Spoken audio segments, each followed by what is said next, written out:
கடகராசி நண்பர்களுக்கு எப்போவுமே இன்றைய தினம் பொறுத்தளவுக்கு எப்படி இருக்குன்னு அப்படியே செக் பண்ணி பார்க்கும்போது சந்திராஷ்டமம் பேசப்படாது. அந்த மாதிரி இன்றைக்கி பூசம் ஆயில்ய நட்சத்திரத்துக்கு சந்திராஷ்டமம் இருக்குது. முடிஞ்ச வரைக்கும் கொஞ்சம் நிதானமாக செயல்படுத்துறது நல்லது. பொதுவாகவே கடகராசி நண்பர்கள் இரவு நேர பிரயாணம் வேண்டாம். பொதுவாகவே இந்த நாளில் பார்த்துட்டிங்கன்னா புது டிசிஷன் எடுக்கக்கூடாதுன்னு நான் சொல்லுவேன்.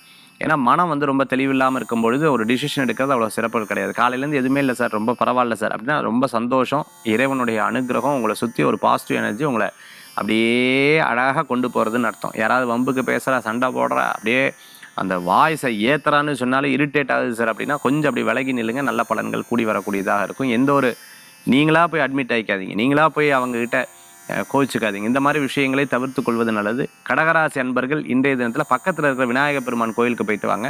விநாயகரை 11 தடவை பிரதட்சணம் பண்ணுங்கள். முடிஞ்ச ஒரு தேங்காய் வாங்கி தேங்காய் உடைக்கிற இடத்துல உடைங்க. 2 தீபத்தை ஏற்றிவாங்க. நல்லா மனசார வேண்டிக்கோங்க. நல்ல பலன்கள் கூடி வரும் இன்றைய தினம் கடகராசி நண்பர்கள்.